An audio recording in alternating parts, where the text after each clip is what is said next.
हमारे युवा जो बाहर काम कर रहे हैं, उनके मान प्रतिष्ठा की, बिहार के अस्तित्व की, कल भी अगर आप देखें तो बिहार को बीमारू राज्य कहा जाता था। आज भी हमारा बिहार जो आंकड़े में दिखाया जाता है, उससे कहीं ज़्यादा आगे पिछड़ा है। 35 साल में हम भी जदयू से जुड़े रहे हैं, परंतु जो कार्यकाल उनका देखा उसके बाद हम भी पलट गए हैं। 2 साल में बनने के बाद वही नरक और वही गली और वही सड़क नरक में बदल जाता है, घुटने तक पानी रहता है, आकार आती है। तो 1 महीने के अंदर हम 1.5 करोड़ लोगों को पलायन बाहर जाने से रोकेंगे, उनके रोजगार की व्यवस्था यहाँ करेंगे। जनसुराज जिस तरह हमारे संस्थापक प्रशांत किशोर जी पूरे बिहार में घूमकर जिस काम कर रहे हैं, जो उन्होंने एक माहौल दिया है, लोगों को एक विश्वास दिया है, लोगों में एक विश्वास जो जागा है, उससे पटना साहिब में भी एक उम्मीद जागी है। अगर मान लिया कि जो पूर्व के जो दल हैं, अगर वो काम किए हुए होते तो आज जनसुराज का जन्म नहीं होता। तो आज लोगों को एक विकल्प चाहिए कि जो हमारी बात सुने, हमारी मूलभूत सुविधाएं जो हैं, जो हमारे लिए जो प्रदान कर सके।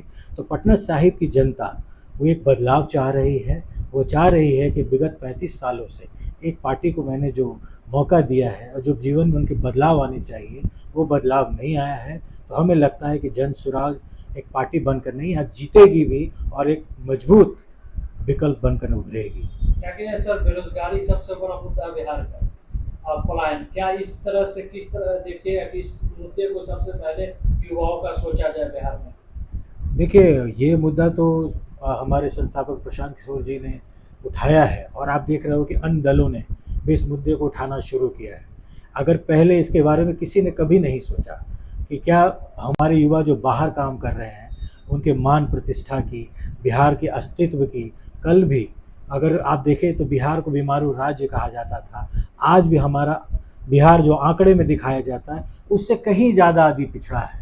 तो आज अगर ऐसे योद्धा की ज़रूरत है, ऐसी सोच की ज़रूरत है, ऐसे लोग की ज़रूरत है जो बिहार को बीमारू राज्य से एक प्रगति की ओर, जो बिहार की एक जो अस्मिता थी उसे वापस ला सके, युवा को रोजगार, शिक्षा, हर महिलाओं को प्रतिष्ठा, रोजगार मिल सके, हर घर में एक समृद्ध हो, ऐसी सोच वाली पार्टी जनसुराज बनकर आएगी। और यकीनी नहीं, हम लोग को भरोसा है कि हर वर्ग को, युवा को ही नहीं, चाहे वो बुजुर्ग हो, वृद्ध हो, व्यापारी वर्ग हो, कोई भी वर्ग हो, इससे काफ़ी प्रभावित होकर जनसुराज से जुड़ना चाह रहा है। ब्लूप्रिंट यहाँ पे आप देखेंगे कि विगत कई सालों से जिस पार्टी का विधायक यहाँ पे रहे हैं, हमारे विधायक 35 सालों से उन्होंने, अगर आप एक युवा को जो 1 साल का रहा वो आज 35 साल का हो गया है, अगर उनसे उनकी अगर पीड़ा आप समझने जाएंगे, पीड़ा, मैं बहुत बड़ी बात बोल रहा हूँ, अगर उनसे उनकी बात सुनेंगे तो उनकी बातों में पीड़ा सुनाई देगी।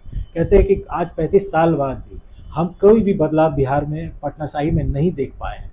अगर सुना जाता है, अगर मैं अपने माननीय विधायक का पॉडकास्ट देखूं या उनके इंटरव्यूज़ को देखूं, तो उन्होंने एक ही अपने सपने को बार बार दोहराया है कि हमारा मेरिन ड्राइव एक सपना था जो बन गया है, हमारा सपना सड़क और नली था जो बना दिया है हमने।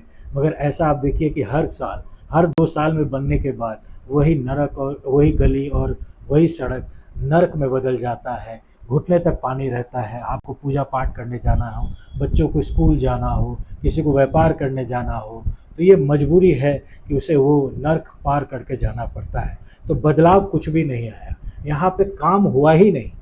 काम करने के लिए यहाँ पे बहुत कुछ है, मसलन जैसे शिक्षा की बात हो, रोजगार में पूंजी की बात हो, सुरक्षा की बात हो, खेल के मैदान की बात हो, बहुत सारी ऐसी सुविधाएं हैं जो पटना साहिब में लोगों को भी चाहिए, जो उनके जीवन को बदल सकता है। हम सुबह का दिनचर्या शुरू करते हैं, आप देखिएगा एक मेरिन ड्राइव बनाया गया है तो लोग उस पर वॉक कर रहे हैं, विकल्प नहीं है। एक मंगल तालाब है हमारा, जो विगत 35 साल का हिसाब देता हूँ, विगत 35 सालों से कई बार इसको निर्माण किया गया, मगर आज अगर RTI के द्वारा अगर आप निकालें तो उस पर अब तक 3 अरब, मैं दोहरा रहा हूँ, 3 अरब रुपया खर्चा हो चुका है। आज भी मंगल तालाब उसी स्थिति में पड़ा हुआ है। आज कोई भी व्यापारी आता है, अपने आप को सुरक्षित महसूस नहीं करता है।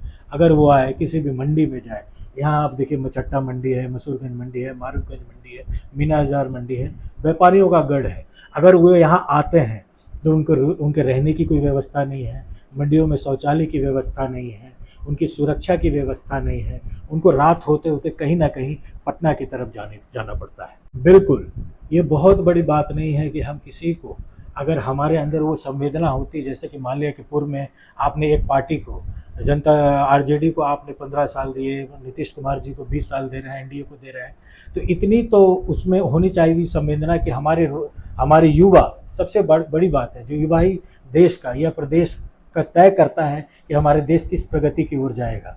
हम उस युवा के बारे में नहीं सोच रहे हैं कि वो जो यहाँ से बाहर जाता है, उसको वहाँ अगर कुछ कमाई के लिए अगर जाना पड़े, तो सबसे बड़ी बात है कि उस कई तरह की पीड़ा उसे सहनी पड़ती है। उसको सम्मान नहीं मिलता, इज्जत नहीं मिलती, क्योंकि कहीं न कहीं हमने माइंड सेटअप कर दिया है। हमारे पूर्व में हमारे मंत्रियों या हमारे अभी जो वर्तमान मुख्यमंत्री हैं, वो यही कहते हैं कि हमारे बिहारी बड़े ही कर्मशील हैं, बहुत मेहनत करना जानते हैं, कहीं भी जाते हैं मजदूरी कर कर कमा लेते हैं।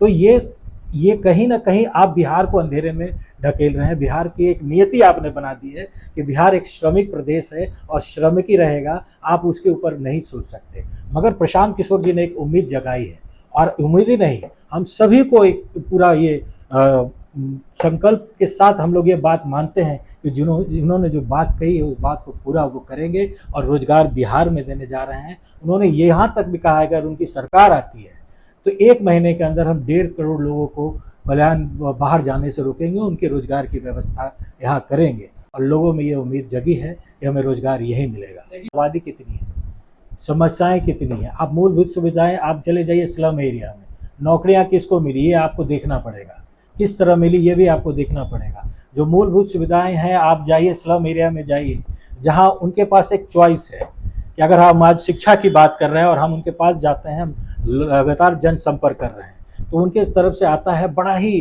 करुणा भरा और काफ़ी दुख में वो बोलते हैं कि आप बताइए कि आप शिक्षा की बात करते हैं, हर माता पिता चाहता है कि हमारे बच्चे को अच्छी शिक्षा मिले, मगर हमारे पास विकल्प क्या है? हमारे पास या तो हम रोजगार करने के लिए बच्चे को नौकरी करने के लिए भेजें, या तो पढ़ने के लिए भेजें। हमारे पास इतनी भी पैसा नहीं है कि हम बच्चे को अपनी शिक्षा दे सकते हैं। तो ये मजबूरी होती है कि कहीं ना कहीं किसी दुकान में वो काम कर रहा है। जनसुराज पकड़ नहीं बनाएगा सर, पटना साहिब में तख्ता पलट देगा। और ये लोगों के मन में कई वर्ष पूर्व से है, पर यहाँ का माहौल ऐसा है कि लोग अपने आप को दिखाना नहीं चाहते हैं। पर जबरदस्त बदलाव होगा, निश्चित तौर से बदलाव होगा। पटना साहिब का जो फूटा 5-7 टर्म से जमा हुआ है, उसको इस बार पटना साहिब की जनता उखाड़ फेंकेगी। प्रशांत किशोर पिछले 35 साल का इनसे क्यों बात करते हैं?